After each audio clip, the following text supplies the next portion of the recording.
chaîne généraliste culturelle et d'information de l'Afrique vers le monde. Canap 54, Canap 54, Canap 54, Canap TV. Africa 54 est la première chaîne de télévision panafricaine, généraliste et d'information de l'Afrique vers le monde. Chaque pays africain devrait avoir un représentant œuvrant en son sein afin de permettre l'éclosion des talents, pouvant également jouer de pont avec nos pays respectifs. Bref, nous sommes panafricanistes au sens absolu du terme. Canal Africa 54, dans sa devise, la première chaîne généraliste culturelle et d'information de l'Afrique vers le monde.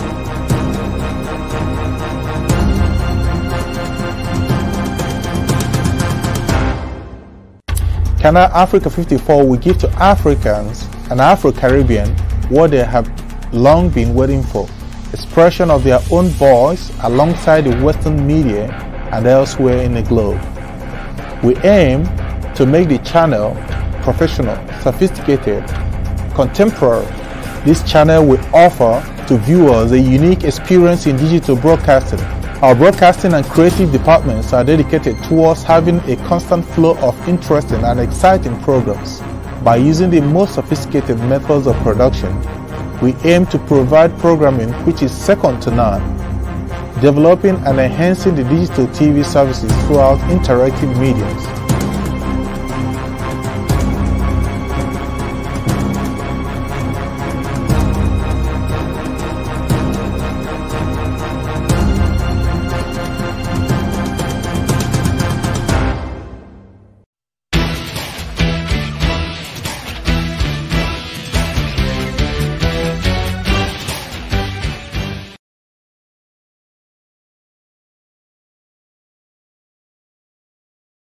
Bonsoir et bienvenue à Télé Saturne et à Canal Africa 54, Canal 54, qui est vos deux chaînes de télévision qui émettent en direct à partir de l'Angleterre. Vous pouvez, pour ceux qui ne peuvent pas nous suivre sur satellite ou qui sont justement en dehors du continent dans lesquels nous sommes diffusés, nos deux chaînes de télévision sont diffusées en live en tout cas, pour ce qui concerne les différents téléspectateurs qui sont en dehors de l'Europe. Mais pour l'Europe, en tout cas, nous disposons des bouquets africains et européens à travers lesquels nos deux chaînes de télévision sont suivies. Donc, vous avez plusieurs plateformes qui vous permettent de suivre Canal 54 et Télé Saturne. Télé Saturne qui est consacré à l'info quotidien et Canal Africa, Canal 54 qui est consacré justement au programme général, le programme généraliste, c'est-à-dire vous pouvez trouver du tout au tout. Mais nous avons voulu passer par le canal des Canal 54 ce soir pour pouvoir justement faire cette émission avec vous.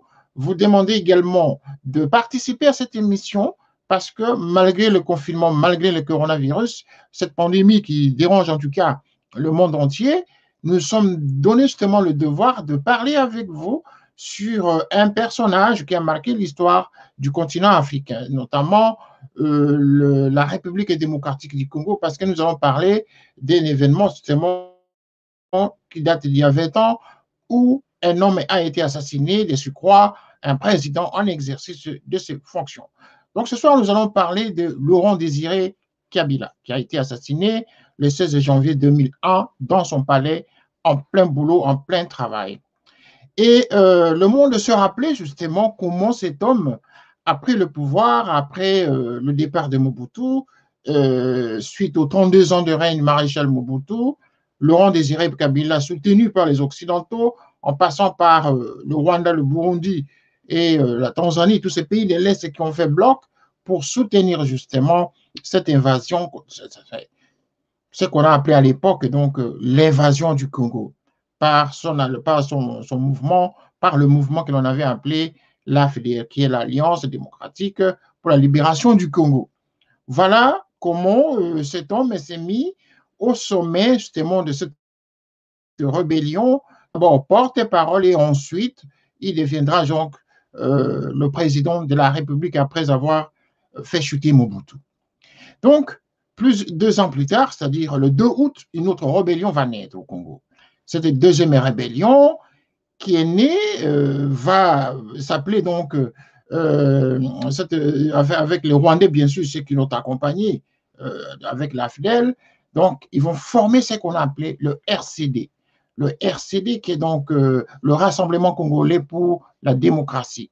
Ils ont appelé cette révolte, cette révolution, ce mouvement comme étant un mouvement qui venait justement pour corriger les actions, le comportement, les attitudes ou la politique que Laurent Désiré Kabila avait instaurée, qu'ils ont appelé la politique de dépotisme. Il a appliqué le dépotisme, c'est-à-dire il excluait certaines personnes au profit des autres. Mais rappelez-vous que Laurent Désiré Kabila, c'est d'abord un Congolais, c'était un révolutionnaire.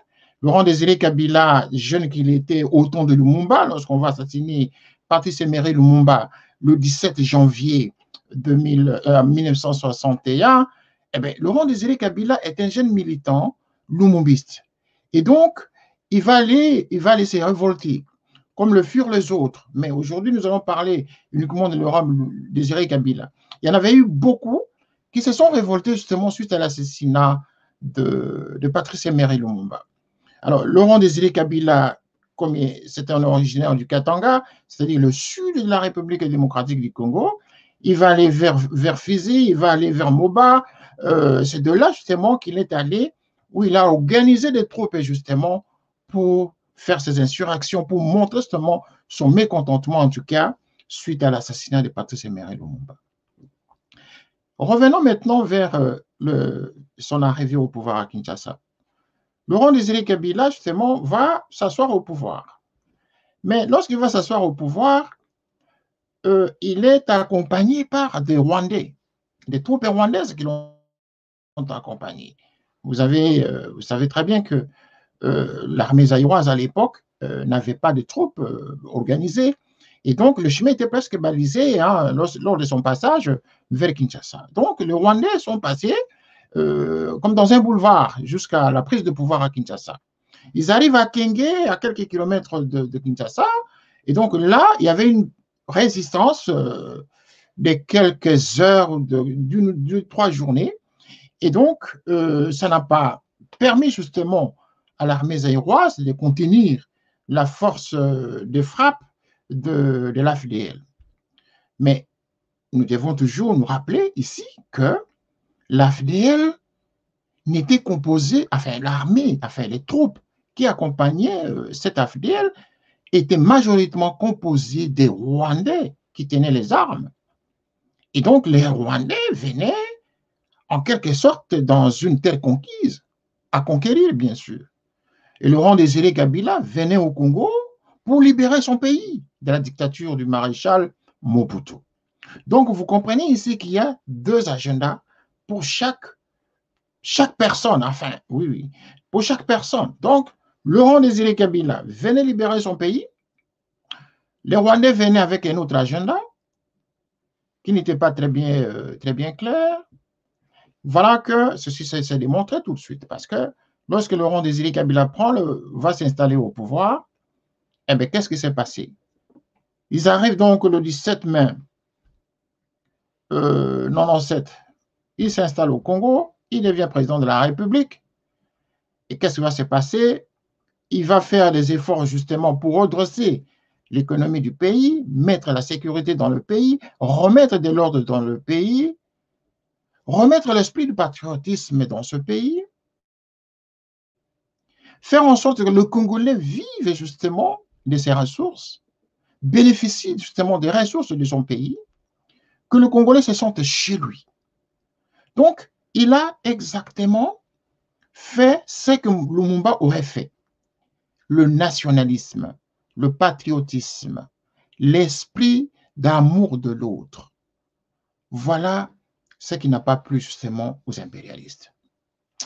C'est ainsi qu'un coup va se former et un jour, donc, Laurent Désiré Kabila, par rapport à ceux qui l'ont accompagné, c'est-à-dire les troupes rwandaises, dont la plupart se rappellent encore qu'au sommet, donc, à la direction de cette armée, il y avait un certain James Kabarebe, qui était comme le chef des armées, chef d'état-major des armées je ne sais pas si comment on peut l'appeler, armée congolaise ou armée rwandaise au Congo, mais en tout cas, c'est comme ça que James Kabarebe s'était comporté en tant que chef d'état-major. Évidemment, par justement le quitus donc de Laurent Désiré Kabila au niveau justement des accords qu'ils ont avoir eu à signer. Donc, Laurent Désiré Kabila va faire des efforts justement pour qu'il y ait stabilité dans le pays. Mais les Rwandais ne l'ont pas entendu de cette oreille parce qu'ils avaient un autre agenda. Et lorsque Laurent Désiré Kabila se rend compte que les amis qui l'ont accompagné voulaient plus que ce que lui imaginait, c'est ainsi qu'un matin, il va prendre la décision de demander aux Rwandais de rentrer chez eux.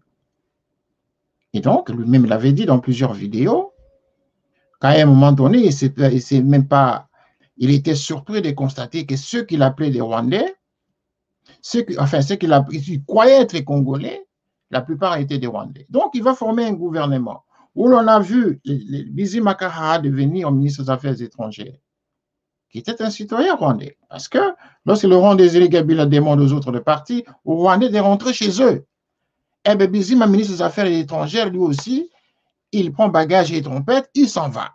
Et c'est là que lui-même va se rendre compte qu'en fait, celui dont je pensais être Congolais, en fait, il n'était qu'un Rwandais. Parce que j'ai demandé aux Rwandais de partir, voilà que même mon ministre des Affaires étrangères s'en va. Ça veut dire, c'était Rwandais. Donc, il y en avait eu de cas comme ça, il y en avait eu beaucoup. Et les attitudes donc, de comportement anti-Kabila commençaient à naître déjà dans le palais. C'est-à-dire, il se préparait déjà une révolution de palais dans ce conglomérat des gens qui sont venus en RDC lorsque Laurent Désiré Kabila devient président de la République. C'est comme ça qu'au finish, le malheur ne pouvait que venir parce que non seulement il est passé par plusieurs tentatives d'attentats, plusieurs tentatives d'assassinat qui ont été souvent déjouées justement par la clairvoyance de certains Congolais qui l'entouraient. Et donc, lui qui était très, très humain, un homme très proche de son peuple, un homme qui voulait voir le Congolais vivre une autre vie, un homme avec l'esprit patriotique qu'il avait, ne pouvait supporter que les richesses du Congo aillent profiter aux étrangers. C'est ce qui lui a valu justement le mécontentement des grandes puissances occidentales. Et donc, ils ont utilisé toujours les mêmes amis qu'ils ont toujours soutenus lorsqu'il s'agit de déloger un système, de déloger un homme d'État en Afrique. Eh bien voilà, ils passent toujours par leurs complices, qui sont souvent des pays voisins, qui sont souvent même des gens avec lesquels vous travaillez, vous vivez au quotidien. Laurent Désiré Kabila, un matin du 16 janvier 2001, alors qu'il est dans son bureau, eh bien, d'après ce que nous apprenons, d'après ce que l'histoire nous renseigne, d'après les témoignages que nous avons tous suivis, eh bien, ces témoignages, si ce sont des témoignages crédibles, alors nous nous appuyons sur ces témoignages. Hormis le fait qu'il y a eu d'autres supputations, d'autres suppositions, d'autres analyses, d'autres réflexions, d'autres rumeurs autour de sa mort, mais néanmoins, nous avons appris officiellement qu'il a été abattu, assassiné par son garde du corps, qui était M. Rachidi, son proche garde du corps. Son garde du corps rapproché plutôt. Et donc, celui-là, il va prendre la peau de l'escampette, mais il se fera interpeller tout de suite dans la cour et recevra une balle, lui aussi, qui va mourir. Eddie Kapend. Eddie Kapend est justement l'homme qui était son chef de camp. Voilà. C'est cet homme-là qui va maintenant payer le pot cassé. Parce que c'est Eddie Kapend qui va passer en premier pour déclarer dans les médias que le chef va bien, qu'il n'y a rien à craindre, que les Congolais n'avaient rien à craindre, le chef était blessé et qu'il est pris en charge, il est aux soins. Mais c'est Edi Kapel qui passait souvent dans les médias pour calmer les populations. Mais pendant ce temps, on ne sait pas d'où est venu le fait que c'est Edi Kapel qui l'a abattu, qui l'a tué. Voilà ce qui lui a valu pratiquement 19 ans de prison. Et il venait juste à peine d'être libéré par le président de la République actuelle, le président Antoine Tshisekedi Tshilombo. Donc, Edi Kapel est sorti. Probablement maintenant nous saurons la vérité, s'il y aura jugement, parce que cet homme a toujours réclamé la volonté justement de s'exprimer. Edi Kapel a toujours voulu s'exprimer. Edi Kapel a voulu être jugé et faire son témoignage. Et il continue toujours à dire, que les assassins de Laurent Désiré Kabila sont dehors et qu'il va que librement les occupations pendant que moi je croupis en prison. Allez-y comprendre. Mais qui était le chef des sécurités proches de Laurent Désiré Kabila à cette époque? Celui qui était le commandant des armées de terre à cette époque. C'est lui justement qui pouvait changer même le cercle rapproché de Laurent Désiré Kabila à l'époque. Mais il s'appelait Joseph Kabila, le soi-disant fils de Laurent Désiré Kabila. C'est Joseph Kabila qui était à cette époque justement le responsable de la sécurité du président de la République, Laurent Désiré Kabila. Mais si Edi Kapel s'est fait attraper comme étant le commanditaire, celui l'assassin, mais je pense que nous devions avoir quand même l'intelligence de nous imaginer où était alors son patron, le chef de sécurité, le chef des armées de terre, celui qui assure la sécurité proche au niveau des armées et au niveau de la sécurité rapprochée de la présidence de la République. Où est-ce qu'il était? Quel a été son rôle pour assurer la sécurité du président de la République? De surcroît son père, entre guillemets, jusque-là. Mais considérons que c'est son père. Bon, on n'entre pas dans cette polémique, mais nous sommes en train de poser la question, de poser le problème. Le problème, il est là posé. Ça voudrait dire tout simplement qu'il y a eu des infiltrés au sein du système Kabila père, au sein de la présidence, et le coup était bien organisé. Et donc, le chemin était balisé ce jour-là du 16 janvier 2001 pour l'assassinat de Laurent Désiré Kabila. Voilà. C'est ce que nous pouvons, en tout cas pour le moment, retenir. Mais ce qui est vrai est que cet homme était doté d'un courage, d'un amour patriotique. Il était déterminé à changer le Congo. Il voulait que les choses changent au Congo. Il voulait justement apporter de l'énergie à ce peuple meurtri pendant 32 ans de dictature du maréchal Mobutu. Son arrivée, voilà que à l'espace de 4 ans, tout simplement, à l'espace de 4 ans, je peux même considérer à l'espace de 2 ans, parce que déjà 97, 98, c'est-à-dire une année après, il y a une autre rébellion, le 2 août, qui commence.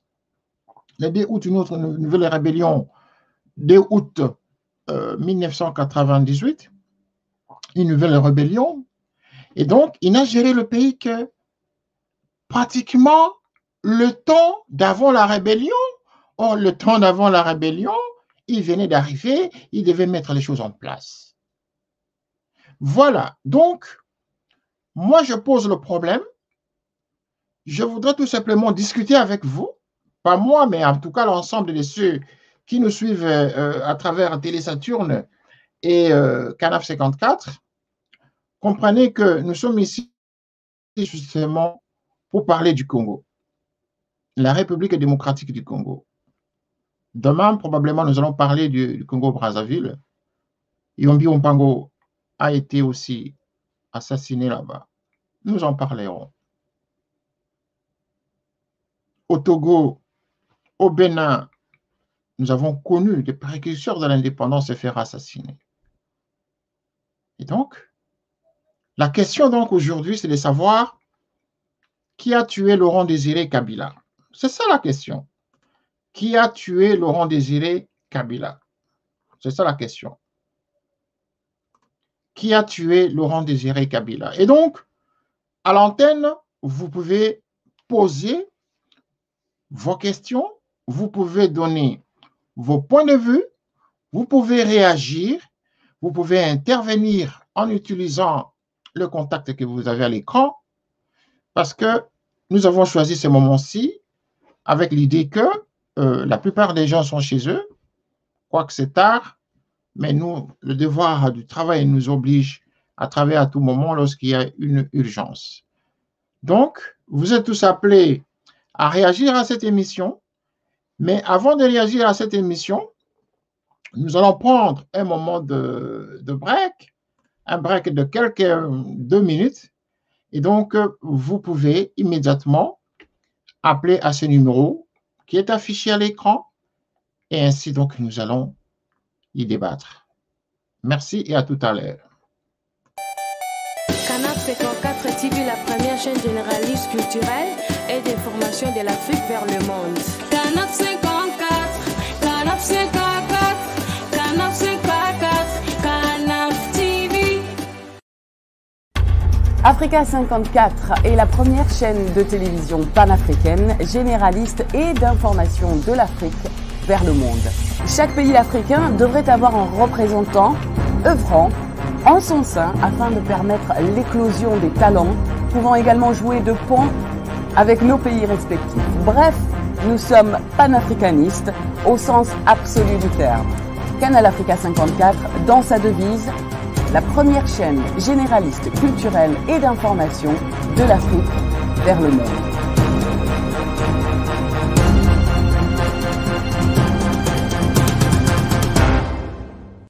Canal Africa 54 will give to Africans and Afro-Caribbean what they have long been waiting for, expression of their own voice alongside the Western media and elsewhere in the globe.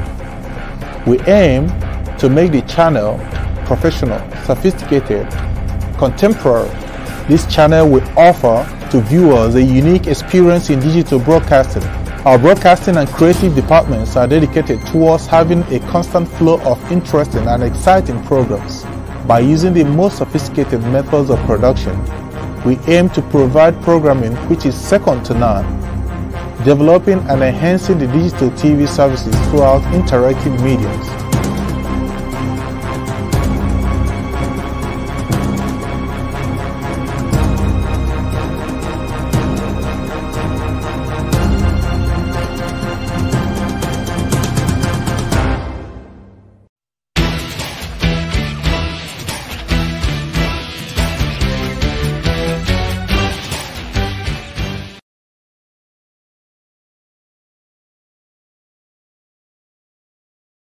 Merci de nous retrouver. Merci de votre patience. Nous sommes toujours au studio des Canal 54.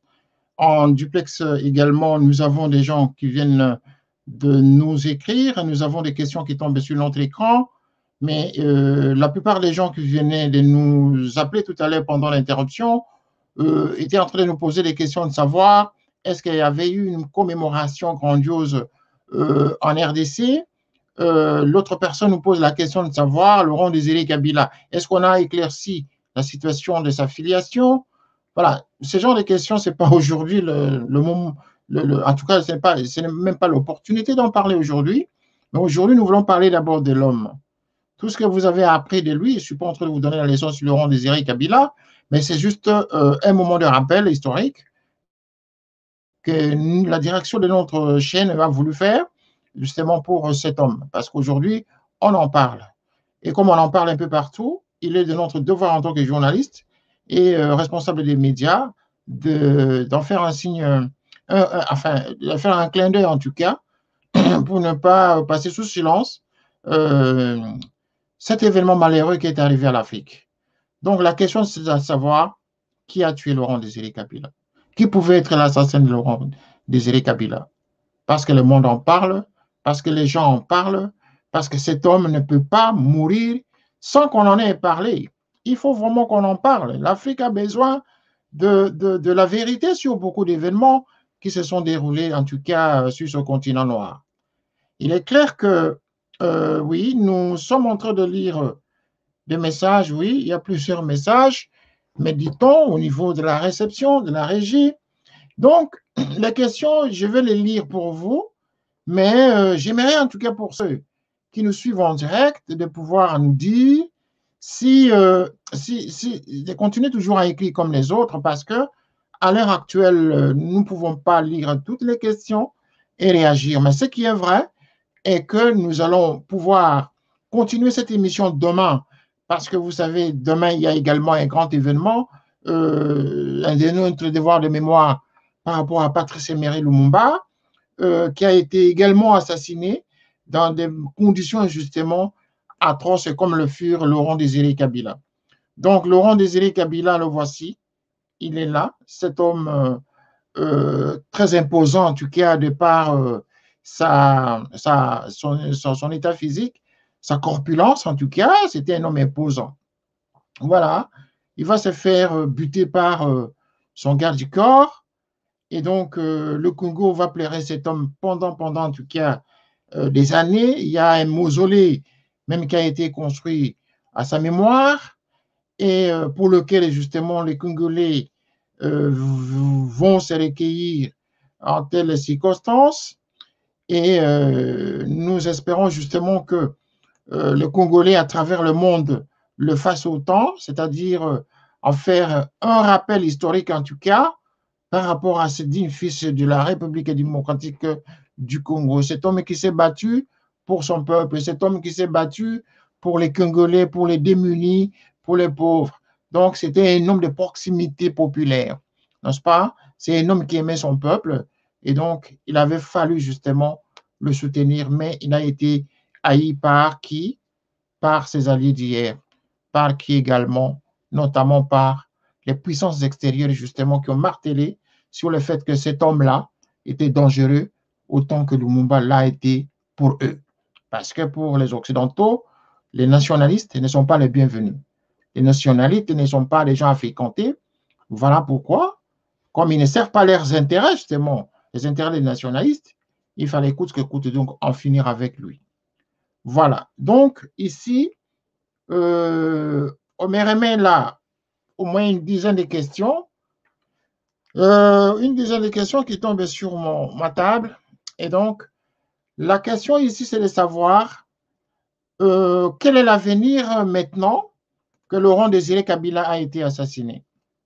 Ben, l'avenir, c'est quoi? L'avenir, c'est que le Congo doit continuer. Le Congo a continué. Il y a eu son successeur qui a régné lui aussi pendant 18 ans, qui s'appelle Joseph Kabila. Il a régné pendant 18 ans. Eh bien, le Congo doit continuer. Il y a eu des élections en 2018 et qui ont fait élire un autre président de la République, le président Félix Tshisekedi Tshilombo, qui est actuellement président de la République. Et il a même justement commémoré cette journée justement de l'assassinat de Laurent Désiré Kabila. Il y a été même au mausolée. Et donc, il y a eu des cérémonies, en tout cas des messes à sa mémoire. Et les Congolais étaient justement au niveau de mausolée et ils ont parlé de Laurent Désiré Kabila. La famille s'est exprimée, la famille politique s'est exprimée. Donc, bref, il y a eu une commémoration en son honneur. Voilà. Donc, l'autre question que je vois, c'est avait-il combien d'enfants? Bon. Je ne peux pas vous répondre à cette question parce que vous savez très bien, je ne sais pas si vous êtes Congolais ou vous n'êtes pas Congolais, mais est-il que je ne peux pas vous dire le secret de l'homme parce que déjà, lui-même, cette question lui avait été posée à son temps, mais il était resté en tout cas circonspect. Il n'a jamais répondu à cette question. Il n'a jamais dit qu'il avait autant d'enfants ni autant de femmes. Un journaliste même lui avait posé la question directe de savoir qui était la première dame de la République démocratique du Congo. Eh bien, l'homme n'a pu que répondre en faisant l'ironie, en disant le jour où cette République aura comme président de la République, vous allez lui demander quoi? Vous allez demander à cet homme de vous présenter son premier homme ou son deuxième homme. Voilà. Donc, comprenez quand même ce qu'était l'homme de Kabila. Donc, à cette question, personnellement, je n'ai pas de réponse, mais simplement, ce n'est pas la question essentielle, en tout cas. Ce n'est pas la question fondamentale qui consiste à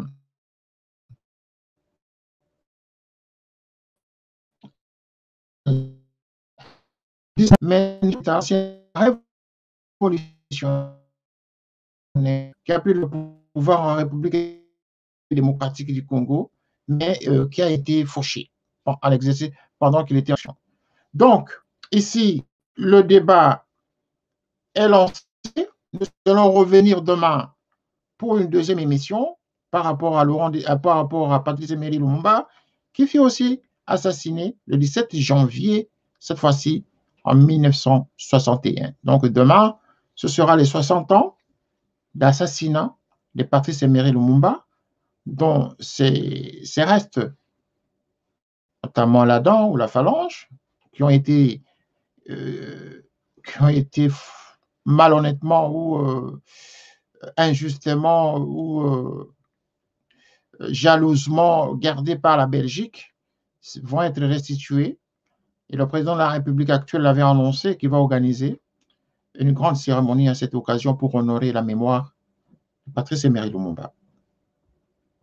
Gardez vos questions, nous allons les lire et nous reviendrons demain pour continuer justement cette émission. Nous sommes obligés justement de parler de ces héros du Congo parce que ce sont des gens qui ont marqué quand même l'histoire de ce pays. Mais qui a assassiné Laurent Désiré Kabila? C'est ça la question. Qui a assassiné Laurent Désiré Kabila? Qui a assassiné Laurent Désiré Kabila? C'est ça la question. Donc, vous qui nous suivez, envoyez vos questions par le canal de notre mail adresse ou nous écrivez par WhatsApp, utilisez les numéros qui étaient affichés ou nous écrivez en faisant des réactions à travers nos différentes connexions, c'est-à-dire différentes plateformes. Vous pouvez justement être servi à partir de demain. Mais déjà, demain, nous allons commencer l'émission plus tôt qu'aujourd'hui. Au regard de la pandémie, vous savez, il y a beaucoup de restrictions pour se déplacer. Et donc, même pour arriver au studio, il y a beaucoup d'exigences de déplacement d'un point à l'autre. Donc, si nous y sommes arrivés, c'est vraiment par devoir de boulot, par devoir de transmettre l'information au peuple. Et donc, nous avons besoin de vous. Nous avons besoin des gens qui veulent donner un peu plus de leur expertise, justement, sur ces différents sujets que nous traitons. Donc, ce soir, nous avons voulu parler de Laurent Désiré Kabila, cet homme qui a montré en tout cas qu'il était un vrai patriote, un vrai nationaliste, mais qui a été fauché par les manœuvres des impérialistes. Demain, nous allons encore décortiquer, en tout cas en long et en large, la question liée à l'assassinat également de Patrice Emery Lumumba, comme je l'ai dit tout à l'heure. Et nous allons parler du rôle qu'avaient joué les Rwandais. Est-ce que Laurent Désiré Kabila est-il responsable? Avait-il été responsable de la transformation de la situation périlleuse que le Congo a connue avec le comportement des Rwandais au Congo? Voilà autant de questions qui méritent justement des réflexions intellectuelles entre Congolais, entre Africains. Donc, ce soir, en tout cas, je crois que nous avons atteint le temps qu'il fallait pour ce programme.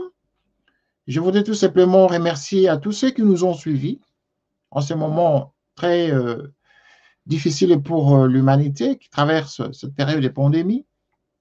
Tout ce que nous pouvons vous dire, en tout cas, mon équipe ainsi que moi-même, de vous dire, soyez prudents là où vous êtes, car le coronavirus se fait des dégâts. Je vous remercie d'avoir suivi cette émission, en tout cas. Vous avez été un grand nombre à nous suivre ce soir.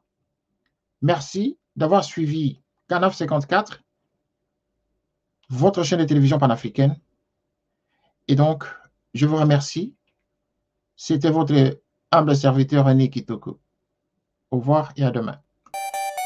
Canal 54 TV, la première chaîne généraliste culturelle et d'information de l'Afrique vers le monde. Canal 54, Canal 54, Canal 54, Canal TV. Africa 54 est la première chaîne de télévision panafricaine, généraliste et d'information de l'Afrique vers le monde. Chaque pays africain devrait avoir un représentant œuvrant en son sein afin de permettre l'éclosion des talents, pouvant également jouer de pont avec nos pays respectifs. Bref, nous sommes panafricanistes au sens absolu du terme. Canal Africa 54, dans sa devise, la première chaîne généraliste culturelle et d'information de l'Afrique vers le monde.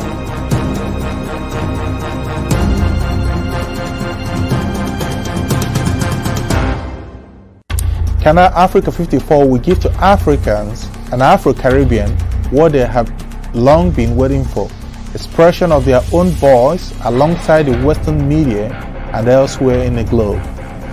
We aim to make the channel professional, sophisticated, contemporary. This channel will offer to viewers a unique experience in digital broadcasting. Our broadcasting and creative departments are dedicated towards having a constant flow of interesting and exciting programs. By using the most sophisticated methods of production, we aim to provide programming which is second to none, developing and enhancing the digital TV services throughout interactive mediums.